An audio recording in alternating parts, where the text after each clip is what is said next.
الحمد لله نحمده ونستعينه ونستغفره ونؤمن به ونتوكل عليه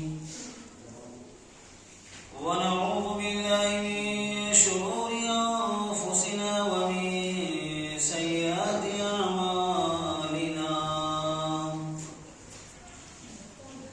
من يهده الله فلا مضل له ومن يضلله فلا هادي له وقال تبارك وتعالى في القرآن المجيد أعوذ بالله من الشيطان الرجيم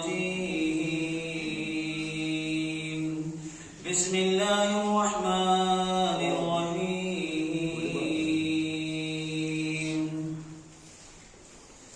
لقد أرسلنا رسلا من قبلك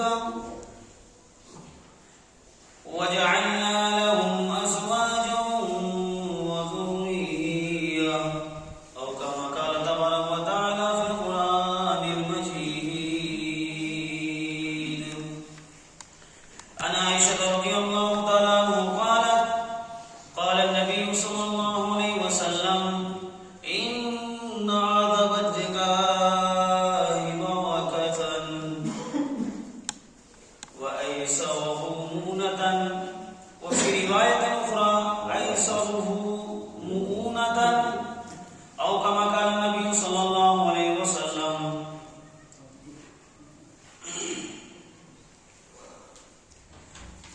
ظلم کی ہوائیں سی چل پڑی ہے بستی میں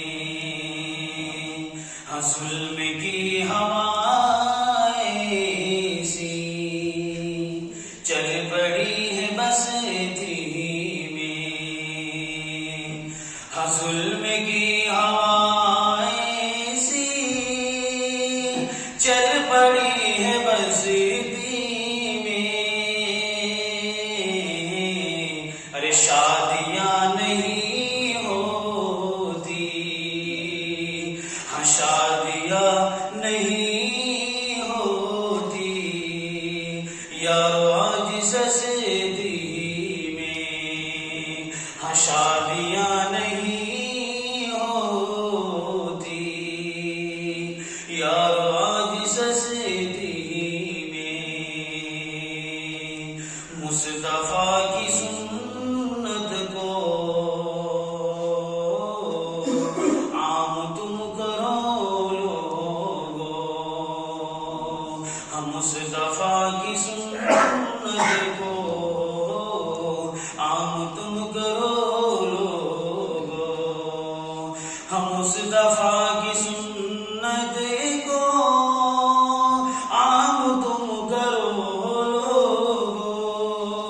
لوگو ارے گھر کی نارا پا نہ ہو آج ہند کی کشتی میں گھر کی نارا پا نہ ہو آج ہند کی کشتی میں حاضرین جمعہ رب ذوالجلال والاکرام کا احسان ہے کرم ہے عنایت ہے فضل ہے کہ رب ذوالجلال نے پھر ہمیں گزشتہ ہفتہ کی طرح جمعے کی نماز میں شرکت کرنے کی توفیق نصیب فرمائی ہمارا آپ کا عقیدہ ایمان ہے اس کائنات میں جو کچھ بھی ہوتا ہے من جانب اللہ ہوتا ہے لہذا جمعے میں آنا جمعے میں شرکت کرنا نیک کاموں میں شرکت کرنا یہ من جانب اللہ ہوتا ہے تو میں نے قرآن کریم کی جو ایک چھوٹی سی آیت تلاوت فرمائی ہے اس تلاوت کی بنیاد پر اور جو میں نے نبی کریم صلی اللہ علیہ وسلم کی احادیث مبارکہ کا جو ذکر کیا ہے اس بنیاد پر اور جو میں نے ایک شعر پیش کیا ہے اس بنیاد پر آپ لوگ متعین ہو گئے ہوں گے کہ میرا عنوان کیا ہوگا میری تقریر کا عنوان کیا ہوگا دوستو رب ذوالجلال نے نبی کریم صلی اللہ علیہ وسلم کو مخاطب فرما کر ہمیں یہ درس دیا، یہ سبق پڑھایا، یہ سمجھایا کہ لوگوں اصلاح معاشرہ کے لیے، معاشرے کے اندر میں امن و امان لانے کے لیے تمہیں نکاح بھی کرنا پڑے گا۔ نبی کریم صلی اللہ علیہ وسلم کی ذات اقدس کو رب ذوالجلال والمنن نے مخاطب فرمایا، اے میرے نبی، آپ سے پہلے میں نے جتنے بھی رسول بھیجے، میں نے جتنے بھی نبی بھیجے، تمام کے تمام کو میں نے بیوی اور اولادوں سے نوازا ہے۔ اس لیے رب ذوالجلال نے قرآن کریم میں فرمایا، لَقَدْ أَرْسَلْنَا رُسُلًا مِّن قَبْلِكَ، اے میرے نبی، میں نے آپ سے پہلے جتنے بھی رسول بھیجے، جتنے بھی نبی بھیجے، کیا کیا ان لوگوں نے؟ رب ذوالجلال نے آگے بھی فرمایا، وَجَعَلْنَا لَهُمْ أَزْوَاجًا وَذُرِّيَّةً، کہ ان سبوں نے جو ہے شادی کی، پھر رب ذوالجلال نے اولاد کی دولت سے مالا مال بھی فرمایا۔ تو دوستو اصلاح معاشرہ کے لیے شادی کیوں ضروری ہے؟ یہ فطری چیز ہے۔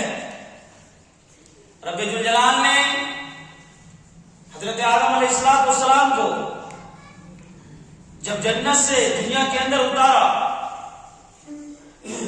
پھر تسکین قلب کے لیے، تسکین حیات کے لیے، پھر انہی سے حضرت آدم علیہ السلام سے بھی حوا کو پیدا فرمایا۔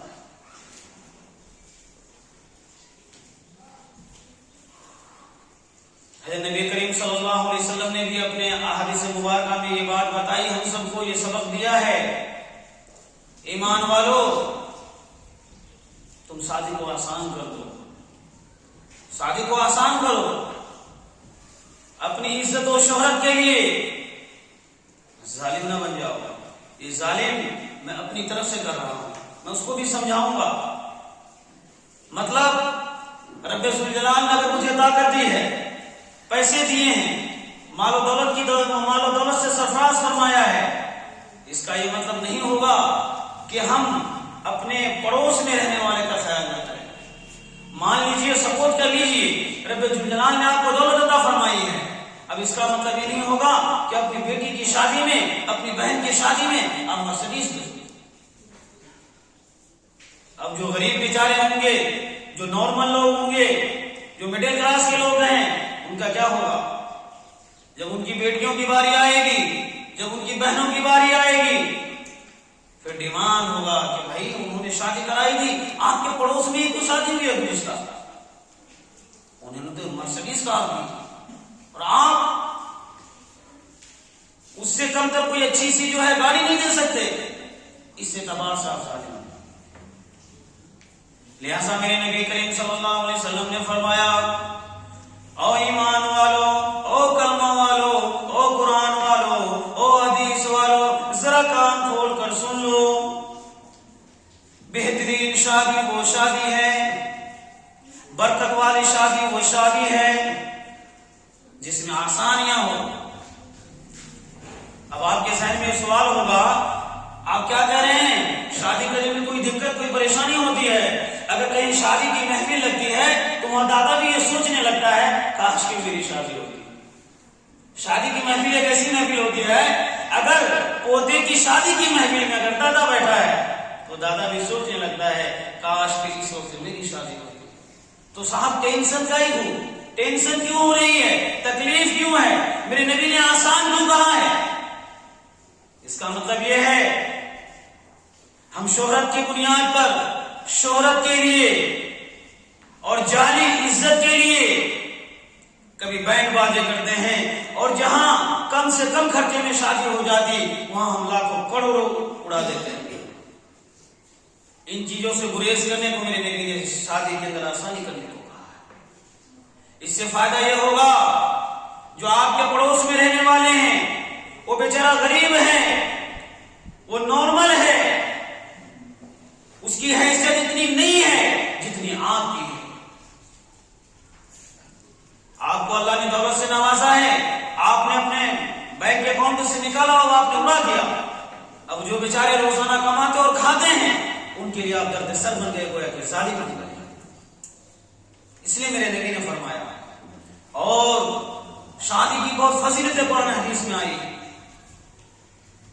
نبی کریم صلی اللہ علیہ وسلم نے فرمایا اگر کوئی بندہ شادی کر لیتا ہے، اس کے بعد اتنی استطاعت ہے، اگر وہ شادی کر لیتا ہے گویا کہ اس نے ایمان کو مکمل کر لیا، نصف ایمان کو مکمل کر لیا. تو دوستو، اصلاح معاشرہ کے لیے اگر میں یہ سمجھتا ہوں میں لوگوں کو نماز کی طرف بلاؤں، اگر میں یہ سمجھتا ہوں لوگوں کو دین کی طرف بلاؤں، اگر میں یہ سمجھتا ہوں لوگوں کو مسجد کی طرف لے آؤں اور یہی دین ہے، یہی ایمان ہے، یہی قرآن ہے، یہی حدیث ہے، تو یہ مکمل نہیں ہے صاحب. میں اپنی زندگی میں اپنے لائف کو دیکھوں کہ میری لائف میں کیا ہے کیا نہیں ہے. اس لیے کسی صاحب نے کہا ہے نقشوں کو تم نہ دیکھو، لوگوں میں چل کے دیکھو کیا چیز جی رہی ہے، کیا چیز مر رہی ہے. نماز کی طرف بلانا بہت بڑی بات ہے، ایمان کی طرف لے آنا بہت بڑی بات ہے، مسجد کی طرف لے آنا بہت بڑی بات ہے. لیکن صاحب میں اپنے حساب سے، میں اپنے گرہبان کے اندر یہ چیز دیکھوں جو میں عمل کر رہا ہوں، اس عمل کرنے کی وجہ سے میرے پڑوس میں رہنے والے کو تکلیف تو نہیں ہے. تو جب ہم اپنے محلے کے اندر اس بات کو عام کریں گے بفضل تعالی،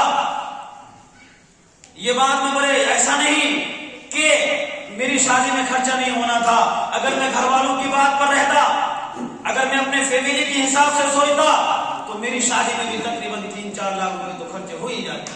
لیکن میں نے اپنا مولوی والا دماغ لگایا، میری شادی کل 35,000 میں ہوئی ہے.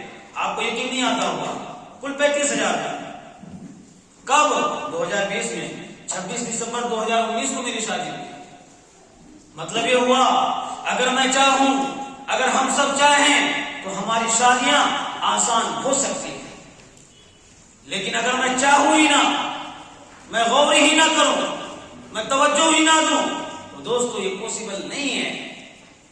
لہذا جس معاشرے کے اندر ہم رہتے ہیں، جہاں ہماری زندگی گزرتی ہے، صرف میں اپنے حساب سے نہ سوچوں بلکہ میں اپنے پڑوس کے متعلق بھی سوچوں کہ میرے پڑوس میں رہنے والے کو میرے اس عمل کی بنیاد پر کہیں دقت تو نہیں ہو رہی ہے.